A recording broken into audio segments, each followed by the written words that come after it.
memang, dari mereka orang-orang yang mengeluarkan alat tes itu juga punya warning untuk tidak menggunakan psikotes sebagai alat rekrutmen.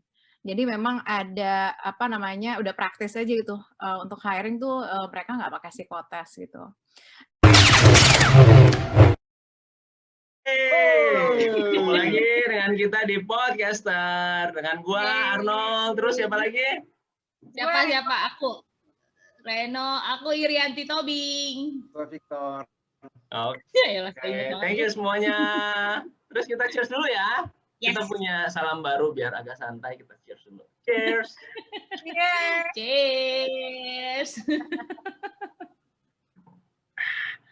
Oke, ketemu lagi dengan kita. Ini podcast kita ke-6 ya. Ke-6 dan Tadi ngasih kopi ya. Hah? Ngasih kopi. Tadi ngasih kopi. Yes. Ke-6 ini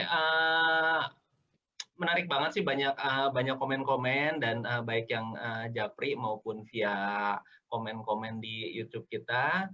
Jadi ini sepertinya sangat bermanfaat sekali buat teman-teman kita di luar sana, baik fresh graduate maupun yang nyari kerja. Maka kita akhirnya sih berpikir kayaknya kita harus punya panggilan nih gitu ya buat para penonton podcaster ini. Maka kita punya panggilannya apa, Ren? Orang kerja. Orang kerja. Nah, buat teman-teman semuanya kita panggil orang kerja gitu. Nah, gitu. Jadi kita punya panggilan kerja, semoga dengan orang kerja ini gitu loh, benar-benar bisa kerja sesuai dengan passionnya, ngikutin ini caranya, tips and triknya, bisa laluin semua proses-proses yang akan dihadapi di dunia kerja ya. At least di awal lah ya di HR gitu. Ya. Karena kan nanti at the end semua orang kerja ya, yang fresh grad juga kerja. Hah? Kalau dia bos boleh nonton nggak? Boleh lah, kan dia orang kerja juga. Nah, Situ ya. Jadi para orang kerja kita akan bahas, kita kemarin bahas menarik banget ya, ada 3 terkait dengan interview yang diakhiri dengan ghosting gitu loh. Kemudian di sana ada yang saya lihat di ghosting, kita nggak usah tampilin deh ya. Ada salah satu yang bertanya di akun kita, bahas dong, bagus banget nih buat kita yang para fresh graduate gitu loh, untuk ngelihat apa sih yang dijalankan oleh HR, flow prosesnya HR tuh ada apa aja sih sebelum gue bergabung sama perusahaan gitu. Kemudian dia minta, kalau bisa psikotes gitu. Nah, jadi ini tantangan nih buat kita challenge. Berani nggak kita yang podcast ke-6 kita akan bahas tentang psikotes? Setuju nggak? Berani ya? Oke. Prepare belum? Udah pada prepare belum? Ya enggak dong ya kan, seperti biasa kan, itu biasa ya. dadakan. Jadi ini benar-benar tanpa preparation, kita langsung jawab aja apa adanya. Oke, jadi dari proses memang setelah interview biasanya kalau misalnya sudah oke ya, udah oke dengan kandidatnya, kepilih nih kita dapat, kemudian kita akan interview, kita akan kasih psikotes. Psikotes apa sih sebenarnya tujuan psikotes nih di mata para HR ini gitu loh? Apa sih sebenarnya tujuan psikotes ini gitu? Mungkin gua mulai dengan siapa ya? Dengan Bang Fijo deh. Oke, Bang Fijo. Kayaknya dia mau ngelempar deh tuh, mau ngelempar. Padahal dia maunya nge-warm up kan, enak nih yang belum apa ya, gue jawab nih. Biasanya gue terakhir. Oke. Iya. Gue coba share lah ya dari apa yang gue pahami tentang ini tergantung polisi perusahaan, tapi biasanya sih kalau gue ini sebagai penyerta, bukan sebagai untuk cut off untuk psikotes itu, karena untuk melihat potensinya kan, dia kuat di mana ataupun dia punya perilaku seperti apa. Jadi kalau saran gue, kalau buat para pencari kerja, para orang kerja ya, jadi kalau ada psikotes nggak usah worry, hadapi aja apa adanya aja. Jadi nggak usah berpikir apa yang terbagusnya gimana, benarnya gimana, nggak usah khawatir. Kalau dari Iren gimana, Ren? Kalau menurut lo, apa sih psikotes ini fungsinya sih sebenarnya? Ya, kalau buat gue sih melengkapi hasil interview juga gitu. Nah, kalau yang biasa gue lakukan malah bukan setelah interview, tapi misalnya kayak psikotesnya dijalankan oleh misalnya sama tim HR-nya misalnya gitu kan, terus interview di psikotes dijalankan oleh tim HR-nya, lalu yang interviewnya dilaksanakan misalnya oleh user gitu. Nah, tapi user biasanya nggak gue kasih hasil psikotes supaya nggak bias gitu. Karena kalau misalnya udah tahu hasil psikotes, kadang-kadang jadi mengarahkan gitu questionnya, atau langsung udah punya ini sendiri gitu, udah punya bayangan sendiri tentang si kandidatnya gitu. Nah, buat gue itu kayak lumayan bias. Jadi biasanya hasil psikotesnya nggak gue lampirin sih ketika diinterview oleh user gitu, supaya nanti bisa gue match gitu ya. Maksudnya bisa lihat kecocokannya dari hasil interview dari user sama psikotesnya align atau enggak gitu, seperti yang dibayangkan oleh atau yang dideskripsikan oleh user atau enggak gitu. Jadi penting banget untuk kita punya kayak data pembanding gitu ya dari hasil interview dan dikuatkan oleh hasil psikotes gitu. Walaupun mungkin beberapa industri atau beberapa leader atau CEO levels itu juga dipakai atau tidaknya psikotes di dalam suatu perusahaan. Menurut gue tergantung dari belief-nya sendiri dari keseluruhan tim leader di sana gitu ya. Gue pernah kerja yang nggak percaya sama psikotes sama sekali gitu. Jadi ya gue nggak pakai sama sekali gitu. Jadi hanya kekuatan interview gitu. Tapi kalau yang belief banget ya udah tuh semua proses pasti bahkan promosi dan segala macam itu akan kita psikotes dulu sebelum memutuskan sesuatu gitu. Nah, jadi buat gue sih itu pelengkap banget gitu. Dan akhirnya bisa mendukung dari hasil interview gitu. Itu fungsi dari psikotes sendiri. Gitu. Oke, sip. Thank you, Iren. Kalau dari Reno, lengkapin dari yang Iren dan Bang Victor. Iya, kalau dari gue sih, my background is a psychology ya. Cuman menurut gue untuk psikotes ini, this is my personal opinion ya, so mungkin nggak representatif ke perusahaan-perusahaan yang ada. Gue nggak lihat psikotes itu harusnya digunakan oleh rekrutmen. Jadi mungkin itu sedikit controversial mungkin ya, tapi untuk perusahaan-perusahaan yang sebenarnya sekarang pakai psikotes, nah para HR-nya make sure aja alat tesnya itu beneran yang bisa outcome itu emang clear gitu loh. Jadi jangan sampai pakai psikotes just for the sake of it lah gitu. Jadi harus ada purpose-nya. Apa sih maksudnya? Why are we doing this? If not, then mungkin nggak perlu gitu ya. Tapi kalau misalnya memang ada diperlukan karena filosofi perusahaan seperti itu, nggak apa-apa. Tapi agree sama Om Vijo, jangan menjadikan psikotes itu jadi cutting points. Just use that as one of the data points aja. Gitu sih. Sebenarnya alat psikotes itu yang paling benar adalah digunakan untuk development plan. Jadi bukan untuk recruitment gitu ya. Jadi karena kita juga nggak bisa tuh melihat portret orang hanya cuman dari psikotes. That's my opinion gitu. Dan kalau untuk development plan benar banget karena kita bisa lihat potensi orang tuh seperti apa sih, apa yang kita lihat sebagai kelebihan mereka, dan kalau misalnya kita bilang play to your strength, kita bisa menempatkan mereka di tempat-tempat yang pas gitu. Itu sih. Oke, berarti dari bertiga memang si psikotes ini as a supporting ya, bukan methods yang memang akan menggagalkan si kandidat gitu loh. Nah, ini sih menarik banget nih. Nah, kalau dari sini memang kita ngelihat misalnya dari hasil interview gitu loh. Ragu nih user, gue ragu kayaknya nih dari 3, bukan ragu ya, untuk meyakinkan malah. Gue meyakinkan, gue punya 2 atau 3 kandidat, dari hasil psikotesnya itu akan gue pilih mana yang paling cocok dengan gue gitu misalnya. Misalnya si psikotes kan bisa ngelihat ya, tipikal orangnya seperti apa sih gitu loh. Dia punya tipikalnya punya yang kuat nih under pressure, kemudian creative thinking-nya tinggi, segala macam gitu loh. Nah, kalau mau ngelihat kayak gitu fair gak sih ya sebenarnya untuk membandingkan dari beberapa kandidat dari psikotes yang akan dipilih. Misalnya hasil interviewnya sama nih. Nih kayaknya A sama B nih kurang lebih aja nih dari psikotes, gue bakal pilih ternyata psikotesnya kayaknya lebih A nih yang paling cocok. Itu fair gak kalau menurut teman-teman semua? Misalnya orang harus terkait sama posisi atau jabatannya itu gitu.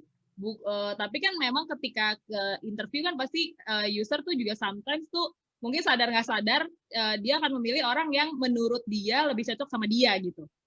Nah, menurut gue harusnya lebih cocok sama pekerjaannya gitu. Jadi misalnya butuh orangnya butuh ketelitian yang ini yang bagus gitu apa. Nah, itu yang harus hasil psikotesnya harus match dengan kebutuhan posisi itu. Posisi itu membutuhkan orang yang tipikalnya seperti apa gitu. Nah, harusnya match ke situ gitu. Tapi sometimes kan user akan lebih nyaman bekerja dengan yang menurut dia tuh similar sama dia ya gitu. Nah, itu yang harus benar-benar harus digaris iniin sih gitu ya, harus clear ya.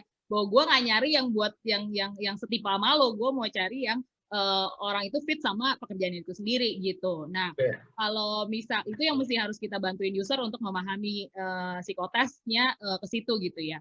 Nah, kalau misalnya suruh mutusin ya harusnya yang fit sama kerjaannya gitu, bukan lebih fit sama dia gitu ke usernya sendiri ya. Cuman ya sama feedback lah ya buat apa sih namanya buat para HR dan user yang nonton video kita ya. Kalau ini feedback banget.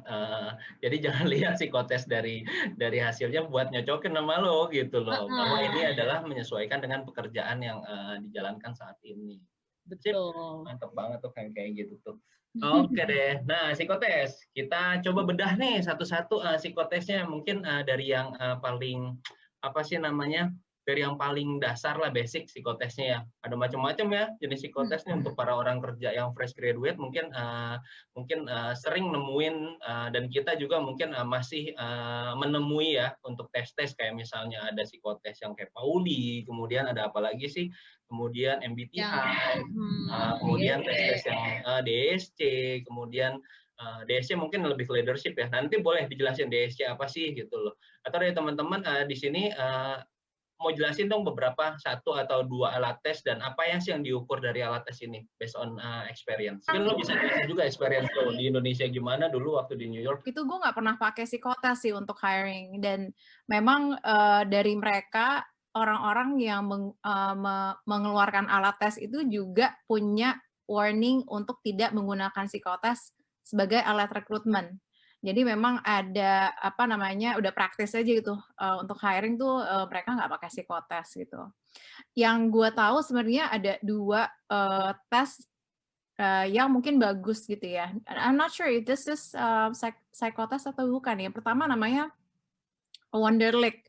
Wonderlic itu apa namanya salah satu tes gitu ya. I wouldn't say psychological test, but it's a test yang measuring your intelligence nih, fluid intelligence gitu. Jadi dulu sempat dipakai. Nah kayaknya di sini nggak terlalu familiar sih, I'm not sure.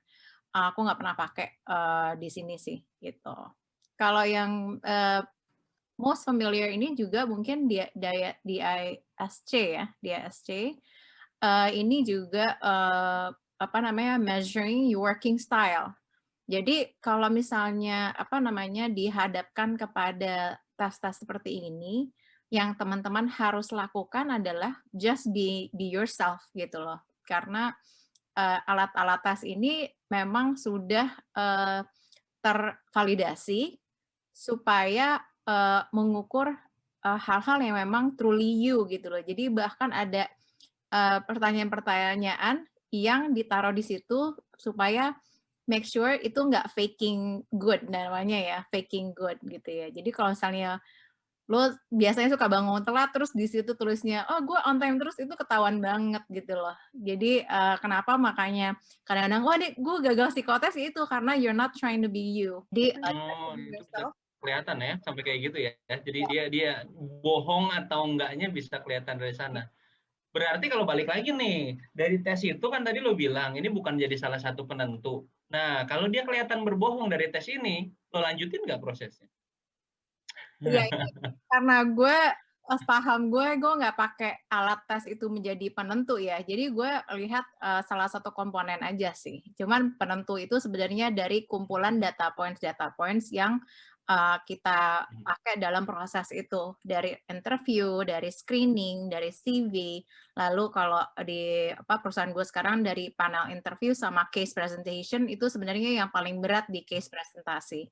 Karena dari presentasi itu apa namanya without having the test itu kelihatan sih lo punya the knowledge, lo punya the breadth, sama complexity of thinking lo dapet gitu sih. Jadi walaupun misalnya, wah ini kok psikotesnya rendah banget, mungkin I will take that into consideration, tapi I wouldn't necessarily cut the candidate langsung sih. Ya. Oke, boleh dari yang lain nanti sambil nanti gue mungkin balik lagi ke Reno, mungkin yang lain dulu share beberapa alat, 1 atau 2 alat psikotes dan apa sih fungsinya dari alat tes itu? Gue dulu sebelum Bang Vijo terakhir aja yang susah. Sip. Ya, kalau sebenarnya lately gue udah nggak pakai alat tes, itu lebih ke interview sama ini ya, reference check gitu ya. Tapi waktu pernah pakai sih, yang common dipakai adalah kalau tadi Arnold sebutin Pauli, ada yang lebih bentuk yang lebih kecilnya lagi, yang lebih cepat ya, yang namanya Kraepelin kan. Ingat ya, Arnold? Ya, Kraepelin.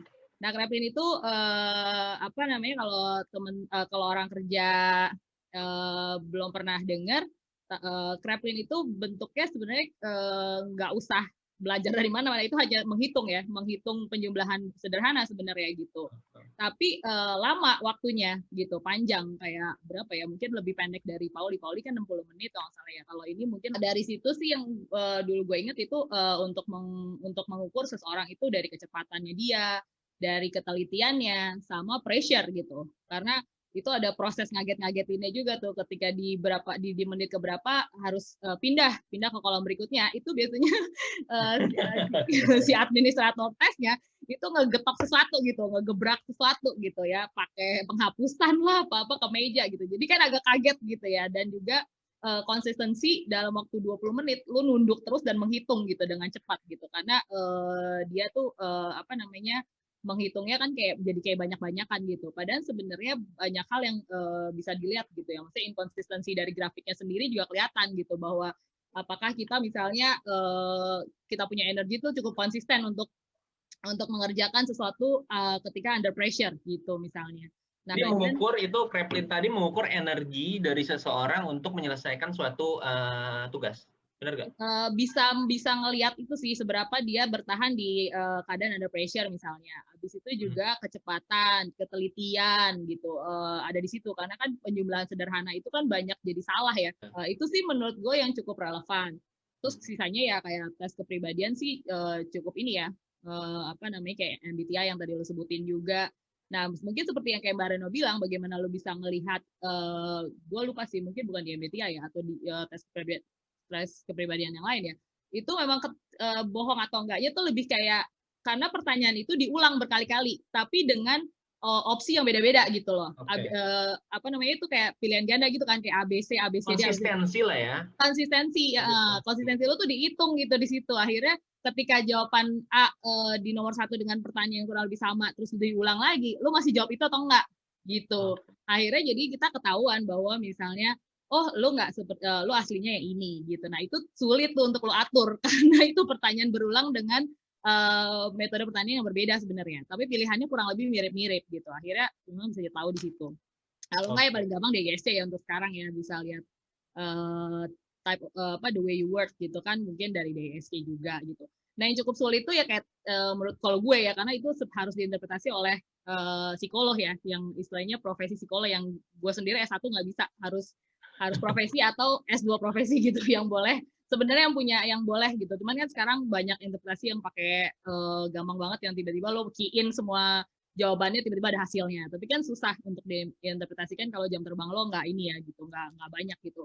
Kayak tes gambar orang lah, gambar pohon lah.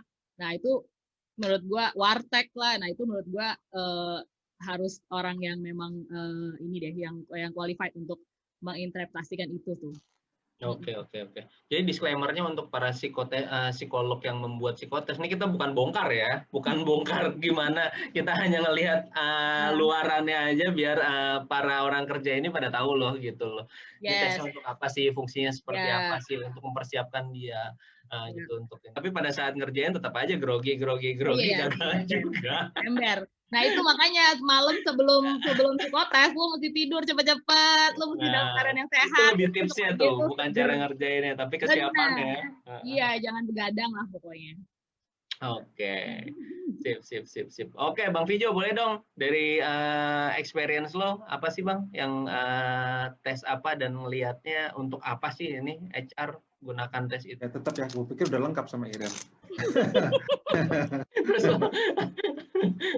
Intinya gini sih, gue hanya bilang begini, kalau untuk apa jujur itu bukan. Yang jelas ini, intinya semuanya itu untuk mencerminkan potensi diri. Karena biasanya kan nanti hasil psikotes itu kan nanti ada dibuat semacam kayak Psikogram. kayak summary. Itu kan hanya ngelihatnya apa, perilaku gitu ya, perilaku kerja, kemudian ya intinya ada beberapa poin-poin yang memang mencerminkan kita lah.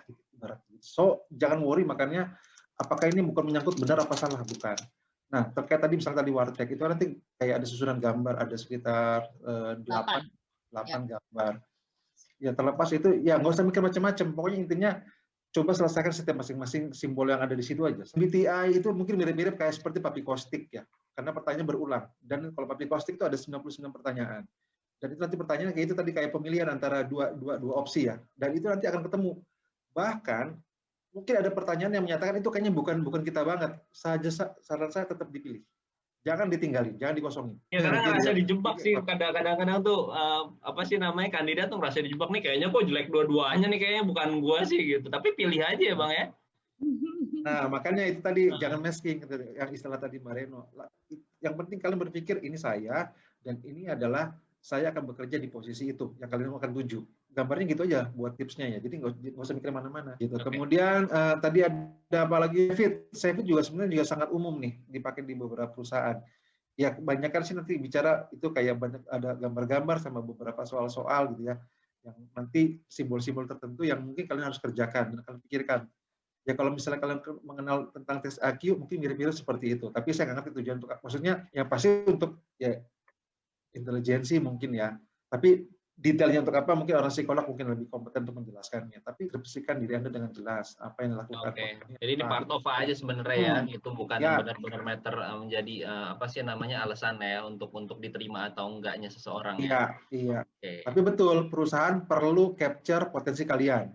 Jadi once kalian nanti diterima kan data itu kan tetap valid ya. Sama mungkin gue nambahin dikit ya. Boleh. Kalau misalnya nggak ada psikolog di kantor lo gitu, terus lo pakai psikotes, better sih interpretasinya kasih ke vendor ya, maksudnya ke psikolog yang ini ya gitu, karena kadang-kadang suka nyocok-nyocokin sendiri tuh gitu, suka udah biasa gue padahal beda ya. Iya, bisa beda gitu, sembarangan. Kalau memang bukan, jangan menginterpretasi karena kasihan orangnya nanti akhirnya dinilai tidak fair ya kandidatnya gitu menurut gue.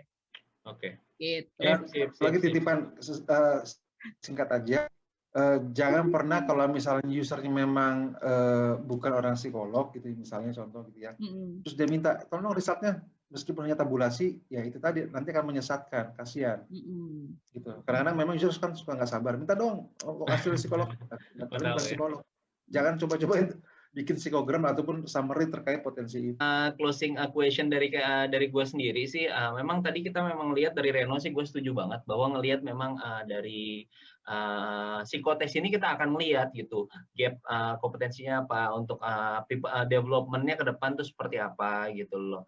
So dari hasil ini baik atau jeleknya orang atau dari hasil tesnya ya, misalnya dia melakukan tes berkali-kali gitu loh.